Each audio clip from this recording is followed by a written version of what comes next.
Thank you. I'd like to ask the Chairman of the Post Office whether the Post Office has attempted to relocate in nearby premises or to seek a new Sub Postmaster for Pulrose. Call on the Chairman of the Post Office, Ms Edge. Thank you, Mr Deputy President. The resignation of Pulrose Post Office comes at a time when Isle of Man Post Office is preparing its retail strategy, having received approval from Tynwald in December 2018. It is a sad and stark reality that as costs increase and revenues decline, some post offices are indicating they are struggling to return a profit, even with community support payment from Isle of Man Post Office. In some instances, Sub Postmasters have indicated that their private businesses, which run alongside the Post Office, subsidise the postal area of their operation. With regards to Pulrose Post Office, the Board has chosen not to advertise for a new Sub Postmaster, aware that it would be unrealistic that another business would be attracted to the role, given the uncertainty regarding existing contracts and the financial viability as transactions and footfall decline. I'd just like to thank the Honourable Member, Minister Malarkey for Douglas South for engaging with myself with regards to the closure of this office and understanding the difficulties and challenges we face. Question, Mr Cretney. Thank the Chair for that response. Can she confirm that Pulrose Post Office is not one in the category of loss-making? It isn't a loss-making. Can she confirm that? Will the Chairman to reply? Thank you, Mr Deputy President. Transactions at Pulrose Post Office declined by 10% in 2018 compared to the previous year, 2017. And the same period then was 8%, so 18% over the last 2 years. I think I do need to make it quite clear, and I totally agree with Mr Cretney in his interview at the weekend, that Mr Clucas is a very well-respected sub-postmaster and he's done a great job, but Mr Clucas has chosen to retire from his business. Supplementary question, Mr Cretney. Yes, I accept that, and I think everybody in the area I formerly represented adjacent to this post office recognises that he's done an excellent job for 20 years. The point I'm asking is, and I'm not sure that the answer I got correctly acknowledged it, that Pulrose Post Office is not a loss-making sub-post office. Can the Honourable Chairman agree with that or not? Chairman to reply. Mr Deputy President, I don't actually have the figures, financial figures for Pulrose Post Office with me. What I can tell the Honourable Member for Council, we did discuss with the current Sub-Postmaster whether he would rescind his resignation, so that gave Isle of Man Post Office the opportunity to come forward to Tynwald with our proposals in October, but he declined to do this as he wishes to retire and spend time with his family. The Sub-Postmaster actually did rent the premises from Douglas Borough Council. It's not an Isle of Man Post Office building, it's a Douglas Council building, and it wasn't going to be financially viable for Isle of Man Post Office to run Pulrose on a temporary basis. Question, Mr Cretney. Finally, because I'm not sure I'm getting anywhere, in terms of the adjacent spa shop, were any conversations undertaken at any time in relation to them taking over the postal services? Chairman to reply.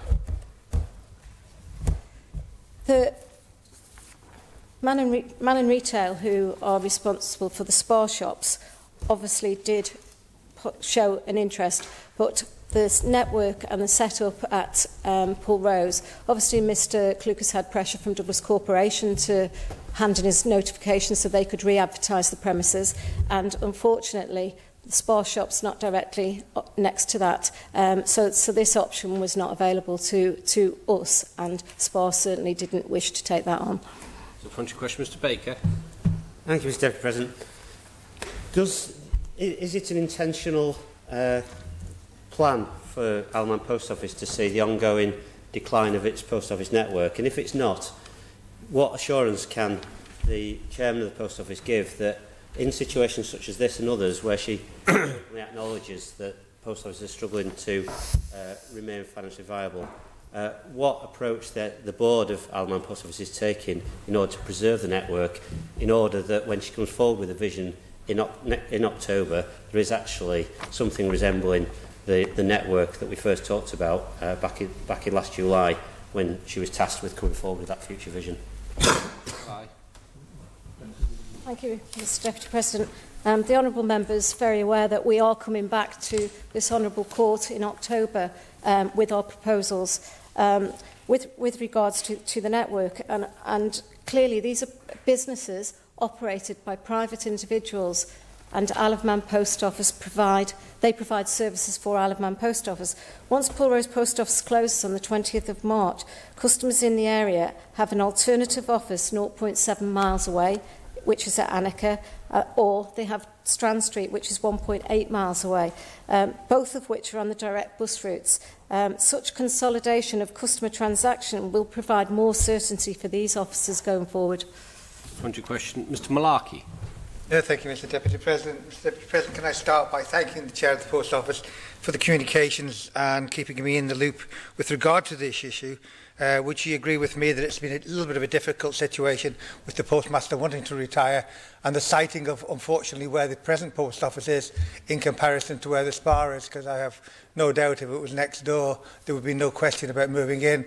And I have also had discussions with the Postmaster, in case you confirm, I've also had discussions with Douglas Town Council leader, who are quite disappointed that they're obviously losing a post office and would do everything in their power if they could keep the post office in Pulrose.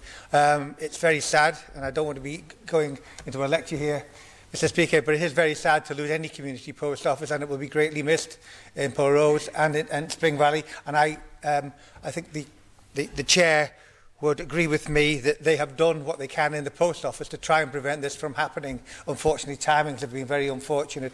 Would the Chair agree with me? Chairman to reply. I agree, Deputy President. Supplementary question, Mr Baker. Thank you, Mr Deputy President. The Chairman, in a previous answer, described the Sub Post Office network as businesses operated by private individuals. Would you acknowledge that Isle of Man Post Office is the board's business to custode and to steward, and it's also a much-loved brand for the people of the Isle of Man, and that actually we need to see beyond the inexorable decline of these individual businesses and actually see that we are losing something here, and that unless there's a very clear vision comes forward next October, we're talking about the ongoing death by 1,000 cuts of Isle of Man Post Office. Chairman to reply. Thank you, Mr Deputy President. And again, thanks to the Honourable Member for Erin Michael, we need to come back with our proposals to this Honourable Court. We will put options in there. And, you know, the Honourable Member that's put the question before us today, in his radio interview, accepts that the viability of post offices is in decline. It's essential that Pulrose has a post office, but he's received no negative public feedback on that. That was within his interview on the radio. But he also said that previous governments have considered community hubs across the island where a post office could be involved. We will be coming forward with numerous options for this court, who can then decide the way forward for the post office retail network. Our board is working really hard, and no stones will go unturned. Question, Ms Peterson. Thank you. I wonder if the Chair would confirm that Isle of Man Post Office are taking the same conscientious steps as they did with the recent closure of Crosby Terrace Post Office, where they identified vulnerable customers. They worked very closely with myself and Mr Robert Shaw as the constituency MHKs, and they also worked with the alternative post offices to ensure that those services were available and accessible to those customers most in need of these. Chairman to reply. Thank you, Mr Deputy President. Yes, I can confirm that the same process has taken place. Our customer services manager has been out to the various the sheltered accommodation in the areas, and obviously through our partners in DHSC with regards to the My Card, all customers will be informed through that process.